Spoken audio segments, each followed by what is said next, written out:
Hello friends, आज हम लोग एटॉमिक स्ट्रक्चर का लेक्चर 9 शुरू करेंगे। आपको याद होगा लेक्चर 8 में मैंने हाइड्रोजन स्पेक्ट्रम के बारे में डिटेल बातचीत की थी और बहुत सारे हम लोगों ने उसके ऊपर क्वेश्चंस किए थे। इस लेक्चर में हम लोग दो टॉपिक्स पे मेनली बात करेंगे, एक de Broglie wave particle duality principle और दूसरा हाइजेनबर्ग अनसर्टेनिटी प्रिंसिपल। ठीक है, तो आज फर्स्ट थिंग जो हमें बात करनी है वो है डी ब्रॉय लिखते ब्रॉगली है ना, पढ़ते ब्रॉय हैं। ठीक है, तो de Broglie wave particle duality principle क्या कहता है, इसको समझा जाए। आइंस्टीन ने फोटो इलेक्ट्रिक इफेक्ट के जरिए प्लैंक्स ने उसकी थ्योरी देकर यह प्रूव किया कि जिसको हम इलेक्ट्रोमैग्नेटिक वेव समझते हैं उसमें पार्टिकल नेचर भी होता है। ठीक है ना, जिसको हम वेव समझते हैं उसमें पार्टिकल नेचर भी होता है। तो वेव में पार्टिकल होता है ना। उस समय के लोग ये समझते थे कि वेव और पार्टिकल बिल्कुल है ना म्यूचुअली एक्सक्लूसिव है, एक साथ नहीं हो सकते, क्योंकि वेव का मास नहीं होता और पार्टिकल का मास होता है। यानी जो पार्टिकल है वो कभी भी वेव नहीं हो सकता और जो वेव है वो कभी भी पार्टिकल नहीं हो सकता, ऐसा लोग सोचते थे। लेकिन हम लोगों ने इस एटॉमिक स्ट्रक्चर के लेक्चर 4 में मैंने पढ़ाया कि जो इलेक्ट्रोमैग्नेटिक वेव जिसे हम समझते थे उसमें पार्टिकल नेचर भी होता है। ब्लैक बॉडी रेडिएशन और फोटो इलेक्ट्रिक इफेक्ट की वजह से हम उसको एक्सप्लेन कर पाते हैं। ठीक है ना, तो पार्टिकल नेचर को भी एक्सप्लेन कर पाते हैं। फिर प्लैंक ने एक थ्योरी दी जिसमें वेव और पार्टिकल नेचर दोनों को हम लोगों ने यूज किया है ना। प्लैंक्स थ्योरी जो है वो फोटोन की एनर्जी को इतना बताती है, किसी सोर्स की एनर्जी को NhC h न्यू बताती है। h न्यू में न्यू वेव नेचर है और n नंबर ऑफ फोटॉन्स, ये पार्टिकल नेचर को भी डिनोट करता है। ठीक है, उस जमाने में 1932 में डी ब्रॉय आए, उन्होंने बड़ा ही एक बेबाक स्टेटमेंट दिया। उन्होंने कहा अगर वेव में पार्टिकल नेचर है तो पक्का पार्टिकल्स में भी वेव नेचर होगा। ठीक है, यानी उनका कहना था कि है ना, इलेक्ट्रॉन अगर एक पार्टिकल है तो पक्का इसका वेव नेचर भी होगा। ठीक है, इसका वेव नेचर भी होगा। फिजिसिस्ट की दुनिया में काफी मजाक उड़ाया गया डी ब्रॉगली का, है ना। ये कहा गया कि डी ब्रॉय कहता है कि पार्टिकल में भी वेव नेचर होता है ना। लेकिन उनका ये बेबाक स्टेटमेंट जो था वो आगे चल के डेविसन और जर्मन ने प्रूव किया, जहां पे इलेक्ट्रॉन्स जो हैं वो डिफ्रैक्शन पैटर्न भी शो करते हैं, यानी इलेक्ट्रॉन में वेव नेचर भी होता है। ठीक है, बाद में पता चला कि ये जो डुअलिटी प्रिंसिपल है ये दुनिया के हर चीज के लिए लागू होता है। अगर आप अपनी गाड़ी से या स्कूटी से है ना ऑफिस जा रहे हैं या स्कूल जा रहे हैं तो आप इतना जानिए कि आपके अंदर भी हल्का हल्का वेव नेचर बढ़ने लगता है। ठीक है, तो इस प्रिंसिपल को वेव पार्टिकल डुअलिटी प्रिंसिपल कहा जाता है।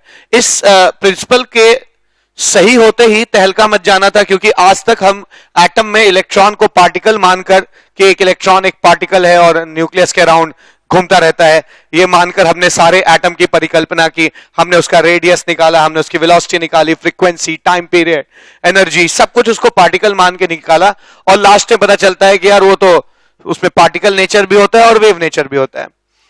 आप मुझसे पूछ सकते हैं कि सर हम लोगों के अंदर का पार्टिकल नेचर तो दिखता है, वेव नेचर क्यों नहीं दिखता? तो मैं इसको अभी एक न्यूमेरिकल से प्रूफ भी करूंगा कि क्यों नहीं दिखता। और ये भी आप समझिए कि बहुत भारी पार्टिकल में वेव नेचर हावी होता है और बहुत भारी पार्टिकल में पार्टिकल नेचर हावी होता है, वेव नेचर हल्का हो जाता है। बहुत हल्के पार्टिकल्स जैसे फोटॉन्स हो गए जिनका रेस्ट मास 0 होता है, उनमें वेव बहुत हावी होता है और पार्टिकल नेचर कम होता है। बीच में कहीं इलेक्ट्रॉन लाया करता है जिसको मैं इंटरमीडिएट मास का कह सकता हूं, है ना, जिसका फोटॉन की तरह रेस्ट मास 0 भी नहीं है और एक बड़ा गोल्फ बॉल की तरह इलेक्ट्रॉन बहुत बड़ा पार्टिकल भी नहीं है। तो इलेक्ट्रॉन में ये दोनों नेचर बैलेंस्ड होते हैं। ठीक है, आप मेरी बात समझ रहे हैं? मैंने कहा बहुत भारी पार्टिकल में पार्टिकल नेचर हावी होगा, वेव नेचर कम होगा। बहुत हल्के पार्टिकल में वेव नेचर हावी होगा, पार्टिकल नेचर कम होगा। बीच में कहीं इलेक्ट्रॉन है जो इंटरमीडिएट है जिसमें दोनों बैलेंस्ड होता है, इसलिए शायद हम इलेक्ट्रॉन में दोनों नेचर देख पाते हैं। ठीक है, और डेविसन जर्मन ने 1959 में यह प्रूव करके दिखाया कि इलेक्ट्रॉन डिफ्रैक्शन और इंटरफेरेंस पैटर्न भी शो करते हैं, यानी इलेक्ट्रॉन के अंदर वेव नेचर होता है। ठीक है, तो डी ब्रॉय ने फिर इसका एक मैथमेटिकल फॉर्मुलेशन भी दिया और इसी तर्ज पर फोटोन के लिए जो बात थी वही इसके लिए कह दिया है ना। ये बात आइंस्टीन ने फोटोन के लिए कही थी कि फोटॉन्स में वेव ही नहीं पार्टिकल नेचर भी होता है, तो उन्होंने कहा पार्टिकल में भी वेव नेचर होगा। तो आइंस्टीन की चीज को उन्होंने एक्स्ट्रापोलेट कर दिया, आइंस्टीन की थ्योरी को। आइंस्टीन की एक थ्योरी कहती है E is equals to mc square, ठीक है, और प्लैंक कहते हैं E इज इक्वल्स टू है ना h c बाई लैम्डा, ठीक है। अब अगर एक पार्टिकल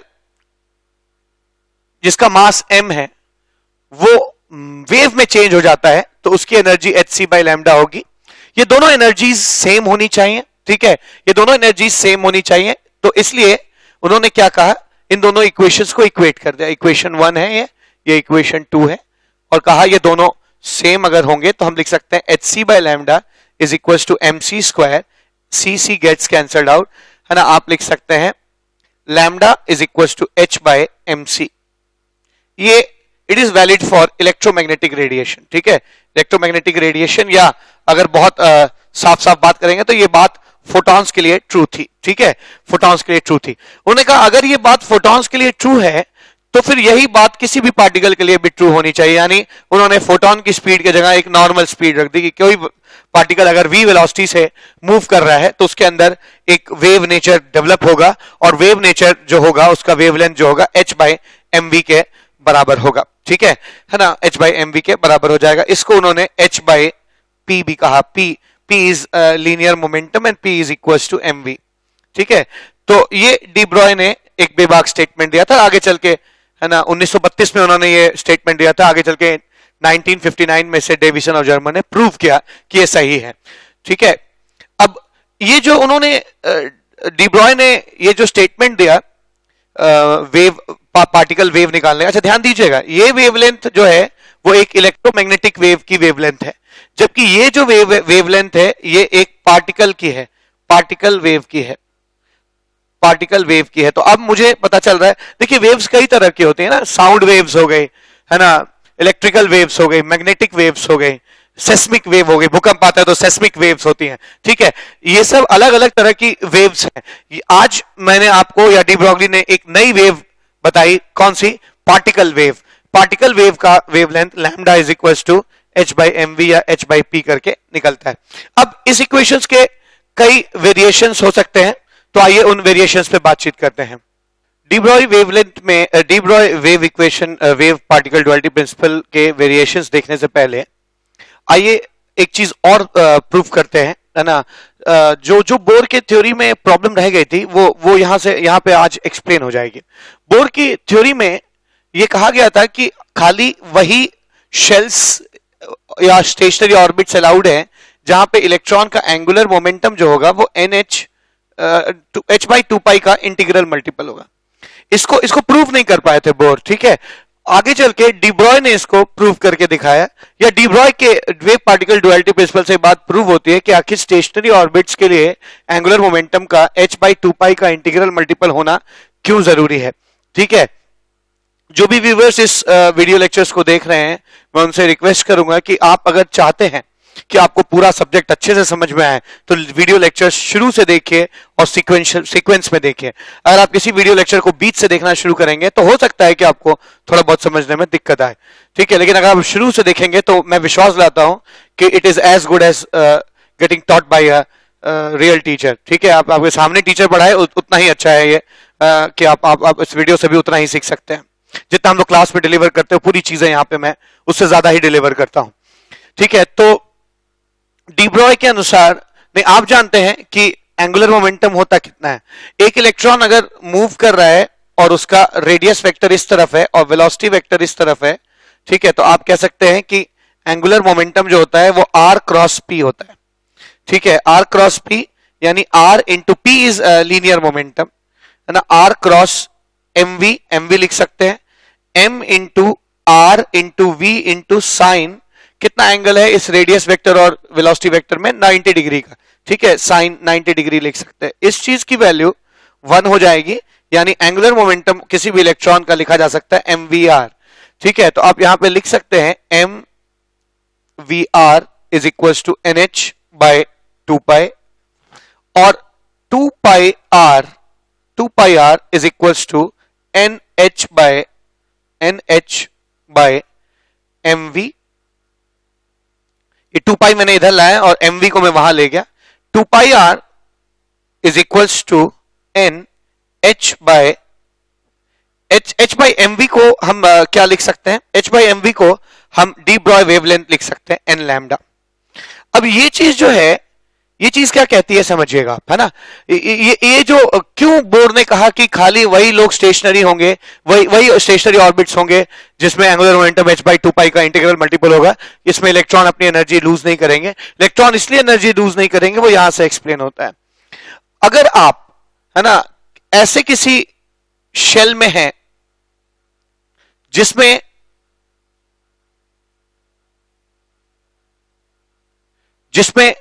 आपका 2 पाई आर इलेक्ट्रॉन के पार्टिकल वेवलेंथ का इंटीग्रल मल्टीपल हो, तो इंटरफेरेंस होने की संभावना कम होगी या नहीं होगी। जैसे फर्स्ट रेडियस है, इसको मैं सेकंड रेडियस कह रहा हूं। सेकंड रेडियस को समझना पहले ज्यादा आसान होगा, या हो सकता है थर्ड रेडियस को समझना और ज्यादा आसान हो, फिर हम बैक जाएंगे। मान लीजिए ये थर्ड रेडियस है, तो थर्ड रेडियस में 2 pi r3 is equal to 3 into इस शेल का लैम्डा होना चाहिए।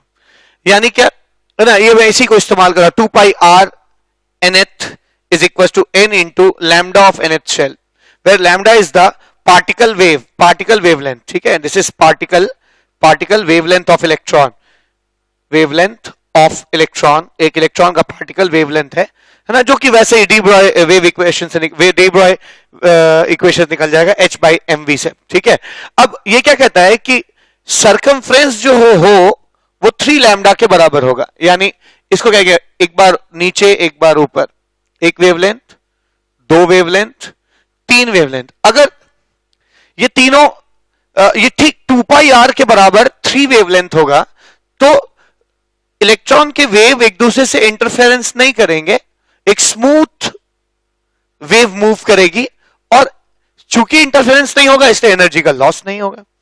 सेकेंड वेव, अब इसके बीच में फिर इसके बाद वही रेडियस अलाउड है जहां ये 2 इंटू लैम्डा 2 हो जाए, यानी एक बार नीचे एक बार ऊपर, एक बार नीचे एक बार ऊपर, 2 वेवलेंथ के बराबर हो।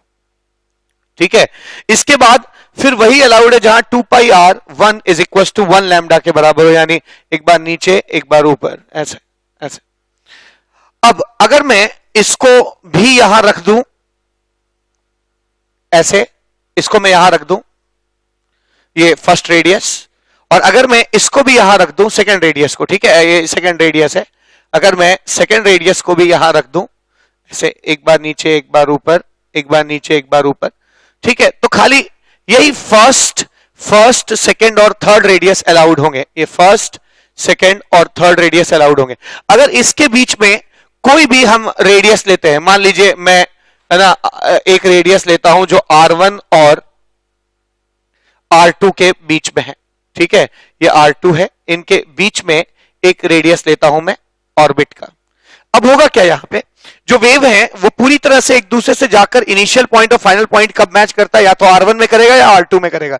आप देख सकते हैं, या तो r1 में इनिशियल पॉइंट और फाइनल पॉइंट वेव का मैच कर जाएगा, या r2 में मैच कर जाएगा। ठीक है, लेकिन अगर आप इनके बीच में कोई वेव रेडियस लेते हैं r, ठीक है, r लेते हैं, ये r की खास बात क्या है, r is in between r1 and r2, तो होगा क्या, वेव्स एक ऐसा कुछ हो जाए, 1 2 wave will start interfering with themselves. ठीक है, ये वेव्स जो हैं इलेक्ट्रॉन की आपस में ही इंटरफेरेंस करने लगेंगी, जिससे इसकी एनर्जी का क्या होने लगेगा, लॉस होने लगेगा। और एनर्जी का लॉस होगा तो जो r रेडियस है उससे इलेक्ट्रॉन अपनी एनर्जी लूज करता सीधा आके r1 में जैसे ही आएगा, फिर से उसकी वेव इंटरफेरेंस करना बंद कर देगी और एनर्जी लूज करना बंद कर देगा, है ना, इलेक्ट्रॉन लूज करना बंद कर देगा। तो क्या समझ में आया, आप r3 पे हैं, आपकी वेव पूरी तरह से इनिशियल स्टार्टिंग पॉइंट और एंड पॉइंट मैच कर जा रहा है, कोई इंटरफेरेंस नहीं है। जैसे ही आप r2 पे आते हैं, फिर स्टार्टिंग पॉइंट और एंड पॉइंट मैच कर जाता है, कोई इंटरफेरेंस नहीं है। लेकिन r2 और r3 के बीच में अगर इलेक्ट्रॉन कहीं भी रहेगा तो उसकी वेव खुद से इंटरफेरेंस करने लगेगी। ठीक है, खुद से इंटरफेरेंस करने लगेगी, और होगा क्या, एनर्जी का लॉस होना शुरू होगा। शायद मैं एक बार इसको क्लियरली और एक बार समझा देता हूं कि हो क्या रहा है। अगर आप दोनों के बीच का रेडियस लेंगे, मान लीजिए r is in between r1 and r2, अगर आप बीच का रेडियस लेंगे तो होगा क्या, इलेक्ट्रॉन पूरी तरह से वेवलेंथ जो है एक दूसरे के स्टार्टिंग पॉइंट और एंड पॉइंट मैच नहीं करेगा, तो it will start interfering and interference से एनर्जी का क्या होने लगेगा, लॉस। तो ये जो r रेडियस पे इलेक्ट्रॉन है एनर्जी लूज करता करता करता मैक्सवेल थ्योरी से फिर जैसे ही r1 पे पहुंचेगा, अगेन इसका जो इनिशियल स्टार्टिंग और एंड पॉइंट है वेव का क्या करने लगेगा, ऐसे मैच करने लगेगा और इंटरफेरेंस बंद हो जाएगा और इसका एनर्जी का लॉस होना बंद हो जाएगा। तो डी ब्रॉय के वेव पार्टिकल डुअलिटी प्रिंसिपल से हम बहुत अच्छे से एक्सप्लेन कर पाए कि क्यों बोर के एटम में कुछ ही ऑर्बिट स्टेशनरी होते हैं। ये वही ऑर्बिट्स होते हैं जहां पर उनका circumference integral multiple of wavelength के डी ब्रॉय वेवलेंथ के बराबर होता है, इसलिए उनमें इंटरफेरेंस नहीं होता, इसलिए उसमें एनर्जी का लॉस नहीं होता। इसके अलावा और कोई ऑर्बिट में अगर इलेक्ट्रॉन होगा तो उसमें इंटरफेरेंस होने लगेगा, है ना, पार्टिकल वेव से, वेव का एक दूसरे के साथ, और एनर्जी का लॉस होगा, it will start losing energy, it's called transition. ठीक है, तो डी ब्रॉय हमने अब तक क्या सीखा, हमने ये देखा कि de Broglie wave particle duality principle क्या है, और दूसरी चीज सीखी कि de Broglie wave particle duality principle से हम कैसे बोर का एक पोस्टुलेट जो अनएक्सप्लेन्ड था, जो कहता था कि हमेशा वही ऑर्बिट्स अलाउड है जिसमें इलेक्ट्रॉन का angular momentum integral multiple of h/2π के बराबर होगा, इंटीग्रल मल्टीपल ऑफ h/2π के बराबर होगा, ये जो एक पोस्टुलेट था जो वो प्रूफ भी नहीं कर पाए थे बोर, है ना, उसको डी ब्रॉय ने प्रूफ किया और एक्सप्लेन किया। ठीक है, अब तीसरे फेज में हम लोग डी ब्रॉय का जो वेव इक्वेशन है, या वेव का जो इक्वेशन है लैम्डा इक्वल टू h/mv, उसके और क्या वेरिएशंस हो सकते हैं इसके बारे में जानने की कोशिश करते हैं। आइए वेरिएशंस इन, है ना, वेरिएशंस इन, है ना, wave equation of D Broglie के वेव इक्वेशन का वेरिएशन देखते हैं। पहली चीज हमने देखा lambda is equal to h/mv और lambda is equal to h/p, ये तो हम जानते हैं। अच्छा, मान लीजिए कोई पार्टिकल है, उसकी काइनेटिक एनर्जी जो है वो हाफ mv² है। ठीक है, तो आप क्या लिख सकते हैं, 2 into kinetic energy is equal to mv²। आप दोनों तरफ m से मल्टीप्लाई कर दीजिए, m मल्टीप्लाई कर दिया मैंने, क्या आ जाएगा, आप लिख सकते हैं 2m into kinetic energy is equal to m² v², यानी mv का होल स्क्वायर, यानी mv का whole square, mv is equal to 2m into kinetic energy, ये लिखा जा सकता है। ठीक है, तो मैं इस चीज को यहां सब्स्टिट्यूट कर सकता हूं, यानी डी ब्रॉय वेव इक्वेशन जो है lambda is equal to h by, है ना, √2m इंटू काइनेटिक एनर्जी भी हम लिख सकते हैं। ठीक है, ये एक फॉर्मूला हो गया, दो फॉर्मूले तो थे ही हमारे पास, लास्ट में इनको समराइज भी कर दूंगा व्यूअर्स के लिए। ठीक है, तो lambda is equal to h by √2m into kinetic energy भी लिखा जा सकता है। ठीक है, अगर पार्टिकल चार्ज्ड हो, if the particle is charged, अगर चार्ज पार्टिकल है और उसको Q पोटेंशियल से, Q चार्ज उसका V पोटेंशियल से एक्सलरेट किया गया है, तो हम कह सकते हैं कि अगर उसकी इनिशियल काइनेटिक एनर्जी 0 है तो फाइनल काइनेटिक एनर्जी कितनी होगी, इनिशियल प्लस वर्क डन के बराबर हो जाएगी। मैं वर्क एनर्जी थ्योरम लगा रहा हूं, मान लीजिए पार्टिकल रेस्ट पे और इनिशियल काइनेटिक एनर्जी 0 है, तो फाइनल काइनेटिक एनर्जी कितनी होगी, जितनी इनिशियल थी प्लस इसके ऊपर कितना वर्क डन किया गया। ठीक है, तो आप फाइनल काइनेटिक एनर्जी कितनी निकाल सकते हैं, final kinetic energy of this charge particle is equal to initial kinetic energy plus work done को इलेक्ट्रोस्टैट्स में क्या लिखते हैं, पोटेंशियल, वर्क डन कैसे निकलता है, चार्ज इंटू पोटेंशियल डिफरेंस। ठीक है, तो चार्ज Q है और पोटेंशियल डिफरेंस V है, तो आप फाइनल काइनेटिक एनर्जी को क्या लिख सकते हैं, Q इंटू V भी लिखा जा सकता है। ठीक है ना, तो आप इस चीज को यहां सब्स्टिट्यूट कर सकते हैं, क्या मिल जाएगा, lambda is equal to h by √2mq_v। ठीक है, ये भी लिखा जा सकता है। जहां ध्यान देने की जरूरत है, v वेलोसिटी नहीं है, ठीक है ना, v is not velocity, v is potential difference. अक्सर बच्चे जो है इसको वेलोसिटी लेने का, है ना, गलती करते हैं, है ना, तो ये वेलोसिटी नहीं है, ये पोटेंशियल डिफरेंस है। डिफरेंस है। अब ये मुझे कई इक्वेशन मिल गए है ना, wave particle duality principle, lambda is equal to h by mv, lambda is equal to h by p, lambda is equal to h by under root 2m into kinetic energy, lambda is equal to h by 2m qv, where v is called accelerating potential भी कह सकते हैं, या इसको stopping potential भी कह सकते हैं। उल्टा भी हो सकता है, अगर इसकी जितनी kinetic energy थी वहां तक जाते जाते जाते जाते रुक गई, तब भी आप लिख सकते हैं, तब ये फाइनल जीरो हो जाएगा, इनिशियल काइनेटिक एनर्जी जो है वो वर्क डन से निकल जाएगी। ठीक है, आमतौर पे इसको एक्सेलरेटिंग पोटेंशियल कहा जाता है ना, v is called accelerating potential.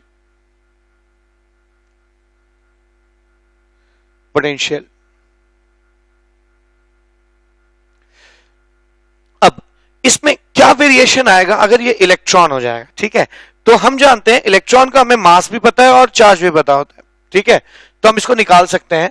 For electron, आप इलेक्ट्रॉन के लिए क्या कहते हैं, for electron m is equals to 9.1 into 10 to the power of -31 kg and q is equals to e is electronic charge. Electronic charge की value कितनी होती है, 1.6 इंटू 10 टू पावर -19 कूलम हो जाएगी। ठीक है, तो आप लैम्डा को क्या सकते हैं, lambda is equals to h की भी वैल्यू पता है हमें, h 6.626 into 10 to the power of -34 joule seconds. ठीक है, तो आप बड़े आसानी से यहां लैम्डा निकाल सकते हैं, लेकिन ध्यान रखिएगा ये वाला जो फॉर्मूला हम निकाल रहे हैं it is valid only for electrons. ठीक है, क्या लिख सकते हैं, h की वैल्यू यहां लिख रहा हूं मैं, h 6.626 into 10 to the power of -34 by under root 2 into m 9.1 into 10 to the power of -31 into है ना 1.6 into 10 to the power of -19 by v under root v। ये कितना निकल के आता है, लैम्डा इज इक्वल्स टू, ये निकल के आएगा 12.23। ठीक है, 12.3 बाय अंडर रूट v। तो इसको आप जब सॉल्व करेंगे तो lambda is equal to 12.3 by under root v into 10 to the power of -10 metre मिलेगा। ठीक है, यानी इसको आप लिख सकते हैं lambda is equals to 12.3 by under root v angstrom. ठीक है, एंगस्ट्रॉम लिखा जाता है। तो ये इलेक्ट्रॉन का फॉर्मूला हो गया, इलेक्ट्रॉन का वेवलेंथ निकालने का तरीका हो गया। ध्यान देने वाली बात है, ये वेलोसिटी ऑफ इलेक्ट्रॉन नहीं है, ये वो वोल्टेज है जिससे किसी इलेक्ट्रॉन को एक्सेलरेट किया जाता है या डीएक्सेलरेट किया जाता है ताकि उसकी काइनेटिक एनर्जी जीरो हो जाए। ठीक है, इसी चीज को आप और भी एक चीज लिख सकते हैं, क्या, लैम्डा इज इक्वल्स टू है ना 150, ये जो ये है 150 का अंडर रूट है अप्रोक्सीमेटली, तो आप इसको ऐसे भी लिख सकते हैं, lambda is equals to under root 150 angstrom. ठीक है, ये भी लिखा जा सकता है। अब मैं सारी चीजों को एक जगह लिख देता हूं, समराइज कर देता हूं, क्योंकि हम लोगों ने कई सारे फॉर्मूले देख लिए है ना। Lambda is equal to h by mv, lambda is equal to h by p, lambda is equal to h by 2m kinetic energy, ये सभी पार्टिकल्स के लिए ट्रू है। ये formula lambda is equal to h by 2m qv, ये charge particle के लिए true है, जहां v जो है वो वोल्टेज है, कैपिटल v है, जबकि यहां पे जो v लिया गया है ये स्मॉल v है। इसके बाद मैंने इलेक्ट्रॉन के लिए यही चीज डिराइव की, तो इलेक्ट्रॉन के लिए दो फॉर्मूले आए, ये और ये फॉर्मूला सिर्फ और सिर्फ इलेक्ट्रॉन के लिए वैलिड है। ठीक है, तो आइए इसको समराइज कर लेते हैं और फिर इन पे कुछ क्वेश्चंस करते हैं। तो अब तक डी ब्रॉय का जो इक्वेशन है lambda is equal to h by mv या h by p, उसका मैं समराइजेशन कर रहा हूं यहाँ पे, है ना, समरी। अब तक जो मैंने पढ़ा है उसकी समरी क्या हो जाएगी, lambda is equal to h by p भी आप लिख सकते हैं, lambda is equal to h by mv भी लिख सकते हैं, lambda is equal to h by under root 2m into kinetic energy भी लिखा जा सकता है, lambda is equal to h by under root 2qv है ना, 2mqv भी लिखा जा सकता है, 2mqv भी लिख सकते हैं। इसको हम लोग lambda is equal to 12.3 by under root v भी लिख सकते हैं, और इसको हम लोग 150 बाय v का अंडर रूट भी लिख सकते हैं। ठीक है, तो लैम्डा के इतने सारे वेरिएशंस हो सकते हैं, इतने सारे वेरिएशंस हो सकते हैं। इसमें ध्यान देने वाली बात है, ये जो ये वेरिएशंस हैं यहां से लेकर यहां तक, ये हर पार्टिकल के लिए है, valid for all particle, valid for all particle, सभी पार्टिकल्स के लिए वैलिड है। ये वाला जो फॉर्मूला है वो सिर्फ और सिर्फ चार्ज पार्टिकल। अच्छा, valid for all particle means all particle, charge भी, इलेक्ट्रॉन भी, सब, है ना, इनके लिए कोई कोई लिमिटेशन नहीं है, दे आर जनरल फॉर्मूला। ठीक है, ये चीज जो है are valid for, are valid on, is this formula is valid for charge particles. ठीक है, चार्ज पार्टिकल्स के लिए ही वैलिड है। और मैं आपको बताऊं, ये दोनों जो फॉर्मूले लास्ट के आए हैं, ये ध्यान रखेंगे, ये सब फॉर्मूले तो मीटर्स में होंगे, लेकिन ये फॉर्मूले एंगस्ट्रॉम में है, एक अंतर ये भी है इनमें। ठीक है, और ये दोनों फॉर्मूले जो हैं are valid only for electron, only for electrons. ठीक है, ये सिर्फ और सिर्फ इलेक्ट्रॉन्स के लिए ही वैलिड है और किसी के लिए वैलिड नहीं है ना। इसमें एक चीज और ध्यान देने की जरूरत है कि ये जो v है ये वेलोसिटी है, जबकि यहां बाकी सारे जो v इस्तेमाल किए गए हैं, मैं इनको ऐसे लिख दे रहा हूं, ये सारे वोल्टेज वाले v है ना, पोटेंशियल डिफरेंस वाले v हैं। ठीक है, तो ये de Broglie wave particle duality principle में मैंने अपनी बात पूरी रख दी। मैंने आपको बताया कि ये क्यों प्रपोज किया गया, फिर मैंने बताया डेविसन और जर्मन ने इसको कैसे प्रूव किया है। 1959 में डेविसन और जर्मन ने इसको प्रूव किया कि इलेक्ट्रॉन में भी डिफ्रैक्शन और इंटरफेरेंस पैटर्न देखा जाता है, यानी है ना, इलेक्ट्रॉन या पार्टिकल भी जो है वेव नेचर रखता है। फिर मैंने आपको इनके वेरिएशंस वगैरह बताए। ये भी बताया कि बोर थ्योरी में जो angular momentum is quantized and is equal to n is equal to h/2π, ये क्यों बोला गया, उसका वैलिड प्रूफ जो खुद बोर नहीं दे पाए थे, वो डी ब्रॉय ने, है ना, अपने इक्वेशन के थ्रू प्रूफ किया। आइए अब इस प्रिंसिपल को और ज्यादा अच्छे तरीके से हम तभी समझ सकते हैं जब इस पे हम क्वेश्चंस करें। क्वेश्चन नंबर 1, पहला क्वेश्चन, क्वेश्चन 1 कहता है what will be the wavelength, है ना, what will be the wavelength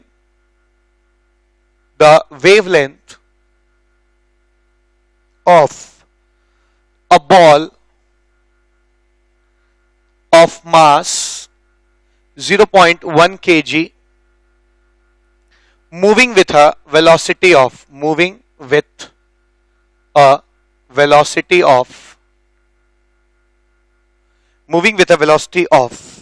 10 metre per second.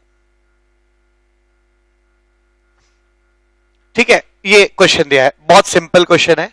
मैं चाहूंगा कि जो भी क्वेश्चंस मैं वीडियो लेक्चर्स के दौरान कराता हूं, उसमें आप लोग एक काम किया करें कि जब भी क्वेश्चन मैं लिखता हूं उसको पॉज करके खुद भी करने की कोशिश किया करें। देखिए, इस क्वेश्चन को कैसे किया जा सकता है, सॉल्यूशन क्या हो जाएगा इसका। हमें मालूम है मास कितना दिया हुआ है, मास इज 0.1 kg और वेलोसिटी कितनी है, 10 मीटर पर सेकेंड। ठीक है, 10 मीटर पर सेकेंड है। वेवलेंथ आ जाएगा, बहुत आसान है, h/mv। हम पहला वाला यहाँ का फॉर्मूला इस्तेमाल करेंगे, h/mv वाला फॉर्मूला यहाँ का इस्तेमाल करेंगे। और क्या लिख सकते हैं, lambda is equal to, h की वैल्यू कितनी होती है, 6.626 इंटू 10⁻⁻34 बाय मास कितना हो जाएगा, 0.1 इंटू, ठीक है ना, 10 मीटर पर सेकेंड, तो इतना मीटर आ जाएगा। ये 6.626 इंटू 10⁻⁻34 मीटर आ जाएगा। अब इतना छोटा वेवलेंथ है ये, मैं आप इस बात का अंदाजा लगाइए कि 10⁻⁻15 मीटर का रेडियस जो है ऑर्डर का रेडियस न्यूक्लियस का होता है, और ये 10⁻34 है, यानी आप जितना इमेजिन कर सकते हैं उसके बियॉन्ड ये छोटा है। ठीक है, तो इसीलिए ये वेवलेंथ जो है, ये पार्टिकल में जो वेव का नेचर है वो नहीं दिखाई पड़ता, क्योंकि उसका अंश, उसका जो वेवलेंथ है बहुत बहुत बहुत छोटा होता है। ठीक है, मैं आपको एक खास बात बताऊं आपको, देखिए, lambda is equal to h/mv। बहुत भारी पार्टिकल्स में भी वेवलेंथ नहीं दिखेगा, जैसे हम लोग अगर मूव करते हैं तो बहुत भारी पार्टिकल्स में भी वेवलेंथ नहीं दिखेगा, क्योंकि वेवलेंथ बहुत छोटा है। आप एक देखिए, लगभग 100 ग्राम का कोई, है ना, बॉल है, उसका वेवलेंथ बियॉन्ड इमेजिनेशन छोटा है। ठीक है, और बहुत हाई स्पीड से मूव करने वाले पार्टिकल का भी जो है ना, वेवलेंथ बहुत छोटी हो जाएगी। ठीक है, वो भी नहीं दिखेगी आपको। तो एक अप्रिशिएबल वेवलेंथ कब दिखता है, जब पार्टिकल इंटरमीडिएट हो। ये बात मैंने लेक्चर के बीच में भी बीच में या पहले भी बताई थी कि इलेक्ट्रॉन बीच का पार्टिकल है ना, वो फोटोन की तरह बहुत हल्का है और हाई स्पीड का है। ठीक है, और ना ही वो हम लोग जैसा बहुत भारी है। ठीक है, तो बहुत बीच के होने की वजह से उसमें पार्टिकल और वेव नेचर दोनों बैलेंस्ड होता है और इसलिए हमें साफ साफ दिखाई पड़ता है। ठीक है, बहुत हल्के पार्टिकल में वेव नेचर बहुत डोमिनेंट हो जाएगा। ठीक है, और वेव नेचर बहुत डोमिनेंट हो जाने की वजह से उनका पार्टिकल नेचर बहुत ही कम दिखेगा, रिसेसिव हो जाएगा। बहुत भारी पार्टिकल में पार्टिकल नेचर हैवी हो जाएगा और वेव नेचर जो है बहुत कम दिखाई पड़ेगा। बीच के इलेक्ट्रॉन में ये बैलेंस्ड होता है। ठीक है, तो ये यहां पे प्रूफ भी हो जाता है कि 100 ग्राम का जो बॉल है ना, अगर वो 10 मीटर पर सेकंड से चले तो उसकी वेवलेंथ बहुत बहुत बहुत छोटी हो जाएगी। आइए क्वेश्चन नंबर 2 करते हैं। क्वेश्चन नंबर 2 क्या हो जाएगा? क्वेश्चन नंबर 2 कहता है the mass of an electron is 9.1 into 10 to the power of minus 31 kg। ठीक है ना? If it's kinetic energy, if it's kinetic energy is equal to ना 3 into 10 to the power of minus 25 joule, calculate its wavelength। Now that's a pretty easy question। ठीक है, आप कर सकते हैं। यहां दूसरा वाला फॉर्मूला लग जाएगा। मैं सारी चीजों को टैबुलेट कर लूं पहले। मास कितना है इलेक्ट्रॉन का? 9.1 into 10 to the power of minus 31 kg। Kinetic energy कितनी है? काइनेटिक एनर्जी है 3 into 10 to the power of minus 25 joule. ठीक है, वेवलेंथ कैसे निकलेगा? मुझे मालूम है लैम्डा इज इक्वल टू, एक फॉर्मूला भी मैंने समराइज किया था, एक फॉर्मूला है lambda is equal to h by 2 into m into, है ना, kinetic energy, 2m into kinetic energy. तो इस फॉर्मूले को लगा दीजिए। h की वैल्यू कितनी है? 6.626 into 10 to the power of minus 34 by under root 2 into 9.1 into 10 to the power of minus 31 into kinetic energy कितनी हो जाएगी? 3 into 10 to the power of minus 25। जब आप इसको सॉल्व करके निकालेंगे, है ना, तो इसकी वैल्यू आएगी 896.7 नैनोमीटर। तो आप देख सकते हैं कि इलेक्ट्रॉन का जो वेवलेंथ है वो अप्रिशिएबल है, into 10 to the power of minus 9 है। जबकि अभी गोल्फ बॉल का जब देखा था हम लोगों ने फर्स्ट क्वेश्चन में, वो 10 to the power of minus 34 था, which is beyond imagination small. ठीक है, बट दिस इज अप्रिशिएबल। ये दिखेगा आपको, ये दिख सकता है, रिकॉग्नाइज किया जा सकता है। तो इस de Broglie wave particle duality principle के इक्वेशन से बहुत साफ दिखाई पड़ता है कि इलेक्ट्रॉन में, है ना, हम वेव नेचर भी देख सकते हैं और पार्टिकल नेचर भी देख सकते हैं। हम उसका मास भी अप्रिशिएबली नाप सकते हैं, हम उसका वेवलेंथ भी अप्रिशिएबली नाप सकते हैं। हम बहुत भारी पार्टिकल्स में मास नाप सकते हैं, वेवलेंथ आसानी से नहीं नापा जा सकता क्योंकि बहुत छोटा होता है। ठीक है, और फोटॉन्स वगैरह में जो बहुत हल्के पार्टिकल्स होते हैं उनमें आप मास नापना मुश्किल है, बल्कि रेस्ट पे आते आते उनका मास 0 भी हो जाता है, लेकिन उनका आप वेवलेंथ बड़ी आसानी से नाप सकते हैं। तो both the principles are balanced in this subatomic particles. ठीक है, आइए एक और क्वेश्चन करते हैं। क्वेश्चन नंबर 10 कहता है, सॉरी, क्वेश्चन नंबर 3 कहता है calculate the wavelength associated with the electron moving with a velocity of 10 to the power of 6 meter per second। ठीक है, calculate the wavelength associated with electron moving with a velocity of 10 to the power 6 metre per second. आइए देखते हैं क्या हो जाएगा। Lambda is equal to, अच्छा यहाँ पे दिया क्या है? यहाँ पे कहा है कि एक इलेक्ट्रॉन है जो मूव कर रहा है इस वेलोसिटी से, उसका वेवलेंथ कितना, इलेक्ट्रॉन का मास कितना हो जाएगा। पिछले क्वेश्चन देखिए, पिछले क्वेश्चन में पहले 2 क्वेश्चन मैंने इसलिए कराए ताकि आपको समझ में आए कि डी ब्रॉय जो कहते हैं वो बहुत ही छोटे पार्टिकल्स के लिए ट्रू नहीं है और इंटरमीडिएट पार्टिकल्स के लिए अच्छा काम करता है। ये दो इक्वेशंस उसके लिए थे। आइए सारे वेरिएशंस देखने की कोशिश करते हैं। ठीक है, एक वेरिएशन क्या हो जाएगा? अब फॉर्मूले के वेरिएशंस देखे जाएं। मास इलेक्ट्रॉन का कितना होता है? 9.1 into 10 to the power of minus 31 kg। Velocity कितनी हो जाएगी? 10 to the power of 6 metre per second. आप डी ब्रॉय वेवलेंथ आराम से निकाल सकते हैं। Lambda is equal to h by mv, h is equal to 6.626 into 10 to the power of minus 34 by mass of electron is 9.1 into 10 to the power of minus 31 into velocity is 10 to the power of 6 metre per second. ठीक है, इसको आप solve कर लीजिएगा ना, इसकी value लगभग 7 angstrom के आसपास आएगी। क्वेश्चन नंबर 4 क्या कहता है, calculate the ratio of wavelength. कह रहा है calculate the ratio of wavelength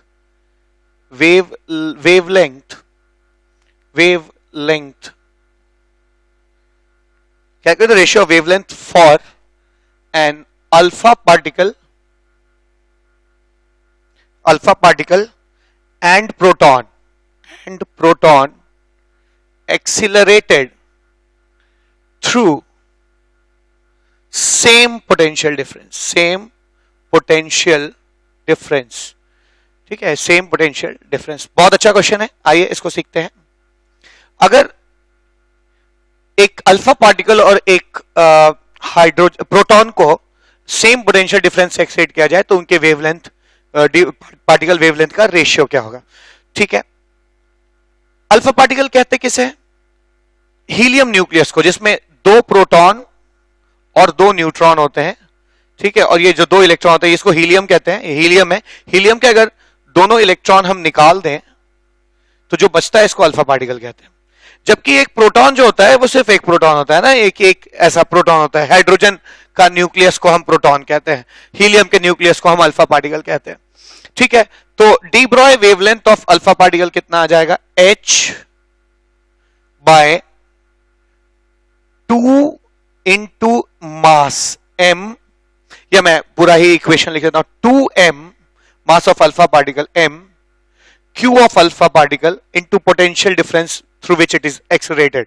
आपको याद होगा समराइजेशन करते वक्त मैंने एक फॉर्मूला ये भी बताया था जहां चार्ज पार्टिकल्स के लिए, प्रोटॉन के लिए लैम्डा कितना हो जाएगा, lambda is equal to h/√2 into mass of proton into charge of proton into potential difference, तो दोनों का सेम रहेगा।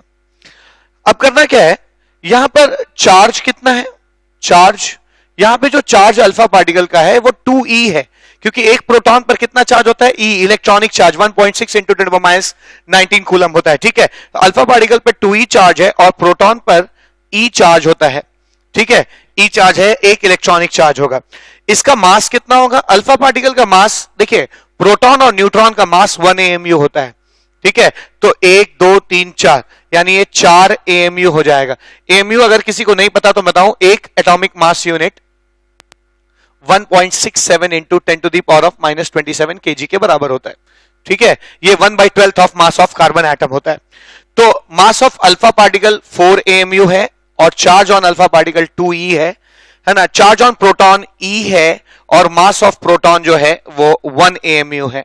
तो इन वैल्यूज को अगर मैं यहां सब्स्टिट्यूट कर दूं तो मुझे क्या मिल जाएगा, ये मिल जाएगा h/√2 into 4 AMU into 2e into v, और ये मिल जाएगा h/√2 into mass of proton कितना हो जाएगा 1 AMU into charge on proton कितना हो जाएगा e, है ना, इंटू v।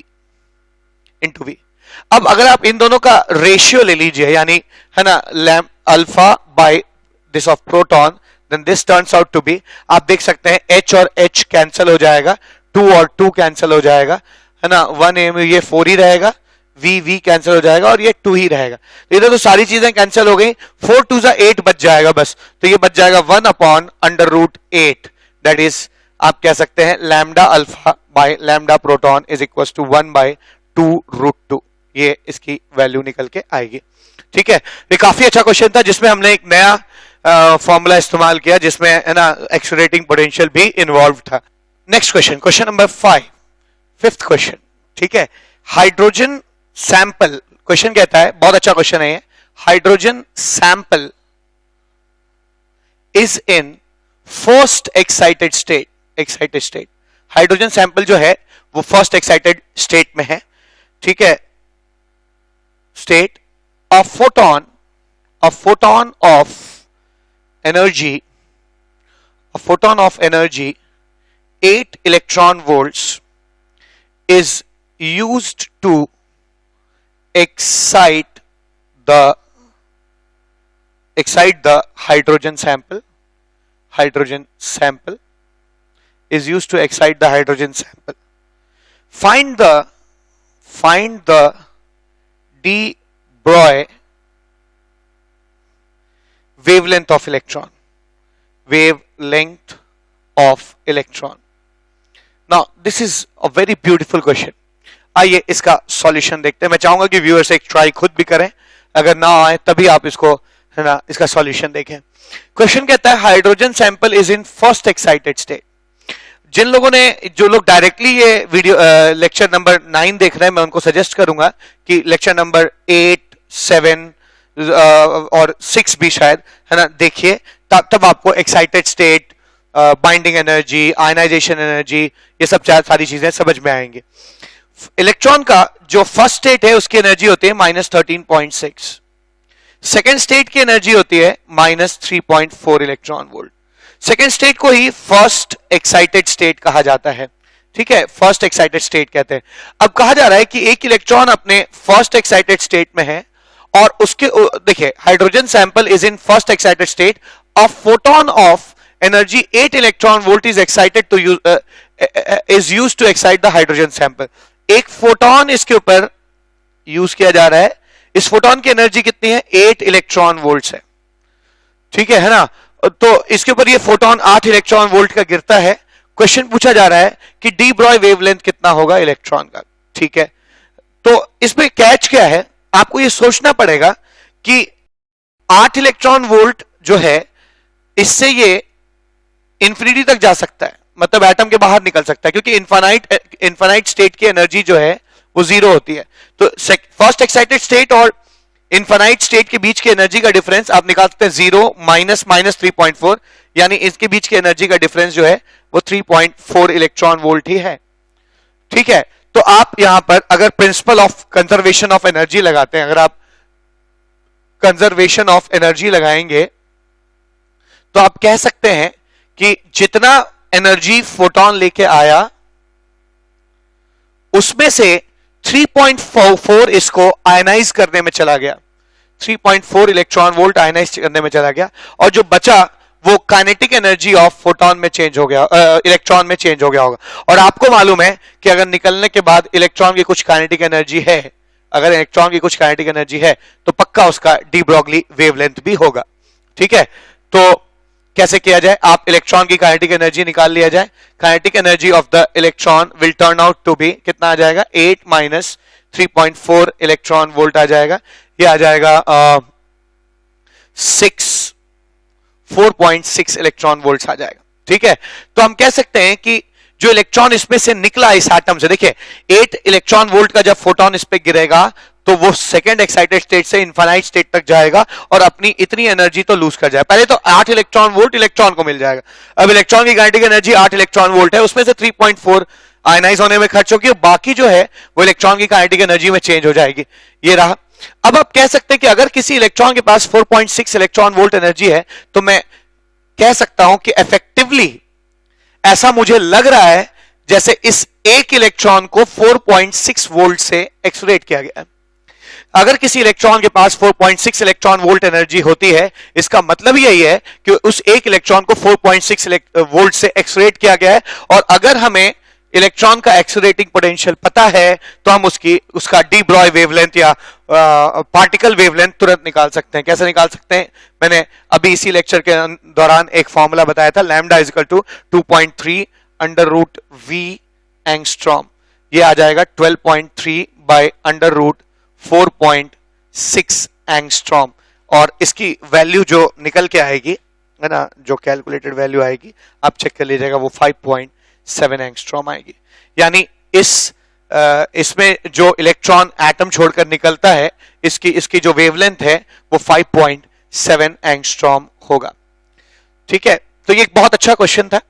अब यहां पे एक चीज हमने सीखी कि कभी भी इलेक्ट्रॉन की एनर्जी मिल जाए तो आप उसको जरूर, उस एनर्जी अगर इलेक्ट्रॉन वोल्ट में निकलती है तो आप उसको ऐसे लिख सकते हैं कि एक इलेक्ट्रॉन को उतने ही वोल्टेज से एक्सलेट किया गया हो.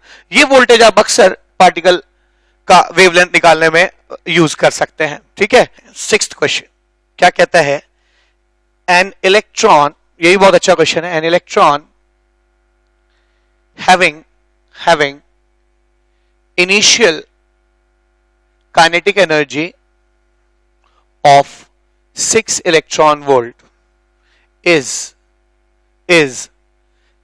accelerated through a potential difference of 4 volt. Find the de Broglie wavelength of electron.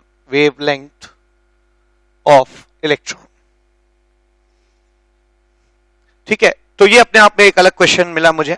ठीक है, मैं चाहता हूं कि हम लोग वीडियो लेक्चर्स में इतने क्वेश्चंस प्रैक्टिस करें कि उस चीज पर आपका कॉन्सेप्ट क्लियर हो जाए, उस टॉपिक का आपका कॉन्सेप्ट क्लियर हो जाए।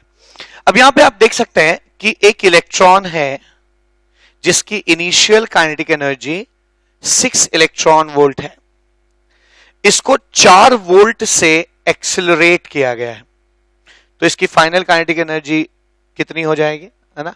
अगर हम ये निकाल दे तो इसका डी ब्रॉय वेवलेंथ निकालना उतना मुश्किल काम नहीं है। ठीक है, वर्क एनर्जी थ्योरम लगाइए, फाइनल एनर्जी अगर इतनी है तो वो जरूर इनिशियल एनर्जी प्लस उस पर कितना वर्क डन हुआ उसके बराबर होगी, because energy can neither be created not be destroyed. तो यहां पे मैं कंजर्वेशन ऑफ एनर्जी प्रिंसिपल लगा रहा हूं। ठीक है, final kinetic energy of this electron is equals to initial kinetic energy which is what 6 electron volt. Initial kinetic energy 6 electron volt है, प्लस वर्क डन कितना हो जाएगा, वर्क डन हो जाएगा चार्ज इंटू पोटेंशियल डिफरेंस। एक electron पे charge कितना होता है 1e और पोटेंशियल डिफरेंस कितना है 4 volt. Charge into potential difference, final kinetic energy is equals to 6 electron volts plus 4 electron volts. Final kinetic energy is equals to 10 electron volts. ठीक है, तो फाइनल काइनेटिक एनर्जी कितनी निकल के आ जाएगी 10 इलेक्ट्रॉन वोल्ट्स निकल के आ रही है यहाँ पे इस इलेक्ट्रॉन की, जब उसे initial kinetic energy 6 electron volt से थी और उसे 4 वोल्ट से एक्सलेट किया गया। ये final kinetic energy 10 electron volt आ गई। अब अगर किसी इलेक्ट्रॉन की काइनेटिक एनर्जी 10 इलेक्ट्रॉन वोल्ट है तो आप इफेक्टिवली समझ सकते हैं जैसे एक इलेक्ट्रॉन को 10 वोल्ट से क्या किया गया है, एक्सेलरेट किया गया है। तो आप इसका डी ब्रॉय वेवलेंथ बड़े आसानी से निकाल सकते हैं। आप लिख सकते हैं 12.3 बाय √10 एंगस्ट्रॉम। ठीक है, इतना आ जाएगा इसका वेवलेंथ। इसकी वैल्यू जो आएगी वो आ जाएगी 3.87 एंगस्ट्रॉम। 3.87 एंगस्ट्रॉम आ जाएगी। ठीक है, तो हम लोगों ने अब तक 6 क्वेश्चन किए हैं और मैं इस चीज पर 2 क्वेश्चन और कराना चाहता हूं। उसके बाद जो है हम लोग हाइजेनबर्ग्स अनसर्टेनिटी प्रिंसिपल पढ़ेंगे। क्वेश्चन नंबर 7 देखिए। क्वेश्चन नंबर 7 कहता है D Broglie wavelength of electron in second orbit of lithium ion will be equal to the de Broglie wavelength of electron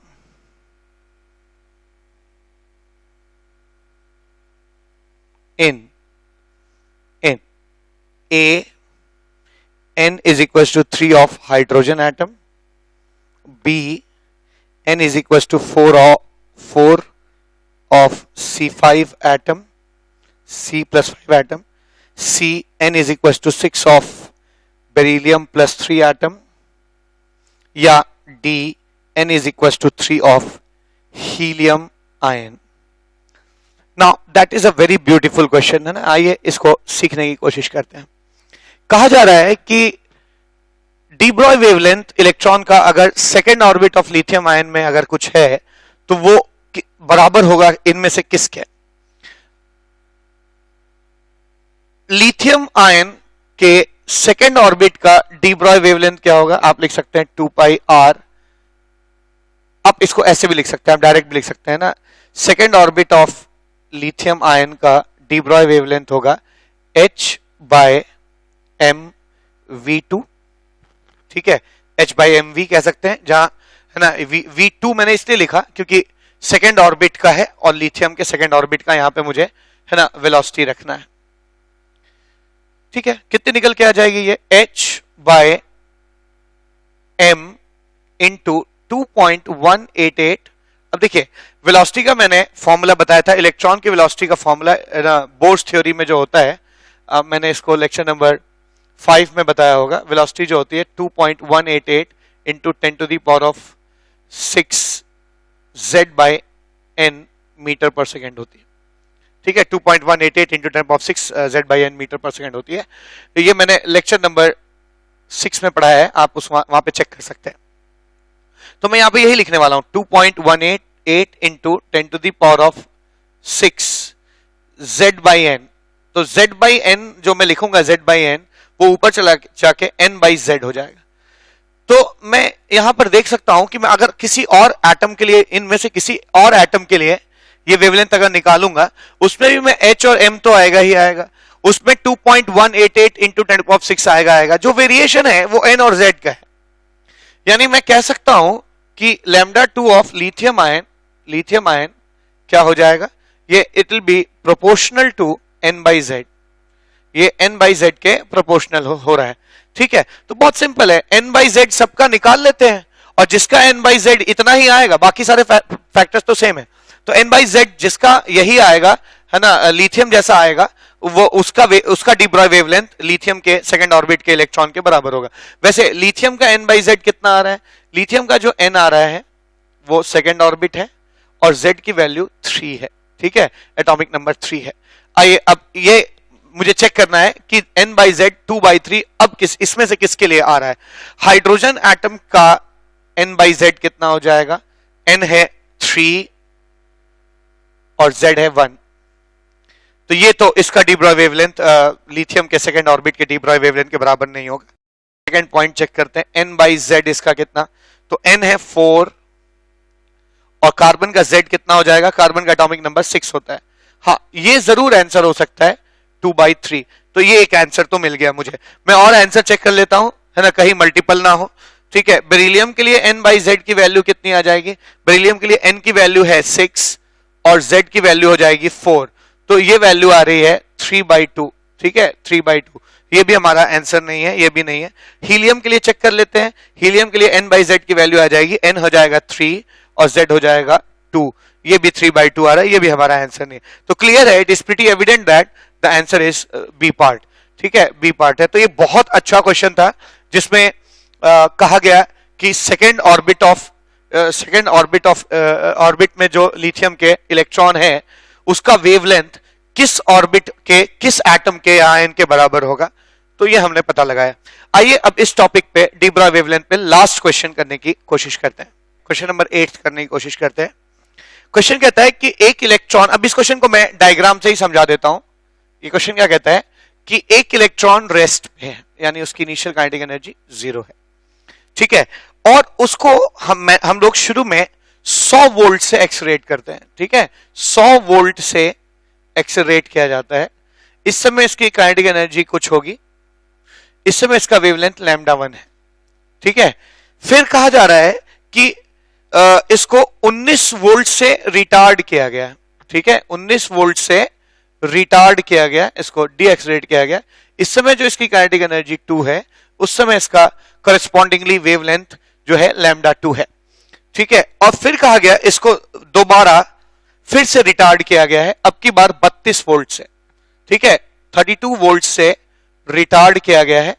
इस समय इसकी काइनेटिक एनर्जी Ke3 कहिए और कॉरेस्पॉन्डिंग वेवलेंथ λ3 कहिए। तो क्वेश्चन पूछने वाले ने क्या पूछा है कि what is the value of λ3 minus λ2 by λ1, ठीक है, कितना होगा। चलिए आइए इस क्वेश्चन को करने की कोशिश करते हैं।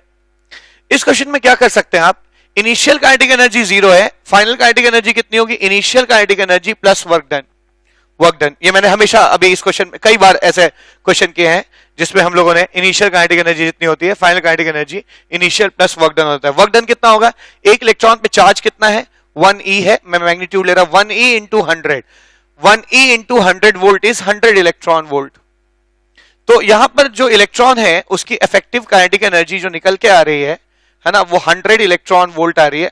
फिर आप कह सकते हैं कि ये काइनेटिक एनर्जी ऐसा लगता है जैसे एक इलेक्ट्रॉन को 100 वोल्ट से एक्सलेरेट किया गया, तो आप इसका लैम्डा 1 निकाल सकते हैं 12.3 बाय अंडर रूट 100 हो जाएगा, यानी लैम्डा 1 हो जाएगा 12.3 बाय 10। लैम्डा 1 तो मिल गया मुझे। लैम्डा 2 कितना हो जाएगा, फिर काइनेटिक एनर्जी 2 कितनी होगी, इनिशियल काइनेटिक एनर्जी जितनी है यानी 100 इलेक्ट्रॉन वोल्ट प्लस रिटार्डेशन हुआ है यानी 1 इलेक्ट्रॉन इंटू -19 वोल्ट। इसको आप थोड़ा दूर कर लीजिए, 32 वोल्ट से डीएक्सलेरेट किया गया, -19 वोल्ट हो जाएगा। ठीक है, तो अब यहां पे जो काइनेटिक एनर्जी होगी वो initial kinetic energy plus charge into retardation potential हो जाएगा। कितना निकल के आ रहा है, काइनेटिक एनर्जी 2 जो निकल के आ रही है वो 100 इलेक्ट्रॉन वोल्ट -19 इलेक्ट्रॉन वोल्ट, यानी काइनेटिक एनर्जी 2 जो निकल के आ रही है वो 81 इलेक्ट्रॉन वोल्ट निकल के आ रही है। ऐसा लग रहा है जैसे एक इलेक्ट्रॉन को 81 वोल्ट से एक्सलेरेट करने पर इतनी काइनेटिक एनर्जी मिलेगी। ठीक है, आप इसको इफेक्टिवली ऐसा लिख सकते हैं। तो वेवलेंथ कितना हो जाएगा, lambda is equal to 12.3 by under root 81 हो जाएगा, 81 12.3 बाय अंडर रूट 81, यानी आप कह सकते हैं कि लैम्डा 2 की जो वैल्यू आएगी वो 12.3 बाय 9 आ जाएगी। ठीक है, दिस इज लैम्डा 2 आ गया। अब थर्ड बार जो है इसको थर्ड काइनेटिक एनर्जी जो निकलेगी, अब यहां जो इलेक्ट्रॉन पहुंचा है उसको 32 वोल्ट से फिर से रिटार्ड किया जा रहा है। अब जो वेवलेंथ होगा वो लैम्डा 3 कहा जाएगा, and I have to figure out lambda 3। फिर मुझे lambda 3 minus lambda 2 by lambda 1 की वैल्यू निकालनी है। ठीक है, तो आइए थर्ड काइनेटिक एनर्जी कितनी हो जाएगी, third kinetic energy is, initial kinetic energy कितनी है इस रिटार्डेशन से पहले 81 electron volt plus 81 electron volt plus work done. Work done कितना होगा, एक इलेक्ट्रॉन को 32 वोल्ट से डीएक्सलेरेट किया गया है, तो आप लिख सकते हैं 1 इलेक्ट्रॉन इंटू -32 वोल्ट। इसको लिख सकते हैं आप final third kinetic energy is equal to 81 electron volt plus -32 electron volt. Third kinetic energy is equal to, आप कितना आ जाएगा, 11 - 2 9, this is 7 - 3 49 electron volt. 49 electron volts को इफेक्टिवली लिख सकते हैं कि एक इलेक्ट्रॉन को अगर 49 वोल्ट से एक्सलेरेट करेंगे तो इतनी काइनेटिक एनर्जी निकल के आएगी। तो लैम्डा 3 भी आ जाएगा 12.3 बाय अंडर रूट एक्सलेरेटिंग पोटेंशियल इसका 49 है इफेक्टिवली, यानी ये 12.3 बाय अंडर रूट 49 मतलब 7 हो जाएगा। अब मैं देख सकता हूं यहां पे कि तीनों वेवलेंथ्स की वैल्यू मुझे मालूम है। पहले वाली वेवलेंथ 12.3 बाय 10 है, दूसरी 12.3 बाय 9 है और तीसरी 12.3 बाय 7 है। तो अगर मुझसे कोई कहता है कि lambda 3 minus lambda 2 by lambda 1 की वैल्यू कितनी होगी, तो मैं लिख सकता हूं 12.3 बाय 7 माइनस 12.3 बाय कितना हो जाएगा 9 by 12.3 by 10। Lambda 3 minus lambda 2 by lambda 1 is equals to 12.3 into 1 by 7 minus 1 by 9 by 12.3 into 1 by 10। ये कैंसिल हो जाएगा, आप लिख सकते हैं lambda 3 minus lambda 2 by lambda 1 is equals to 9 minus 7 हो जाएगा 2 बाय 9 इंटू 7 बाई 10, और इफेक्टिवली ये क्या आ जाएगा, ये आ जाएगा lambda 3 minus lambda 2 by lambda 1 is equals to 9 7 63 by 2 into 10 20। तो इसकी वैल्यू निकल के आ जाएगी lambda 3 minus lambda 2 by lambda 1 is equal to 20/63। ठीक है, तो we have given a very exhaustive treatment to de Broglie wave particle duality principle. इस वेव पार्टिकल डुअलिटी प्रिंसिपल को बहुत ही एग्जॉस्टिव तरीके से हम लोगों ने ट्रीट किया है। अगला टॉपिक जो है वो हाइजेनबर्ग्स अनसर्टेनिटी प्रिंसिपल होगा।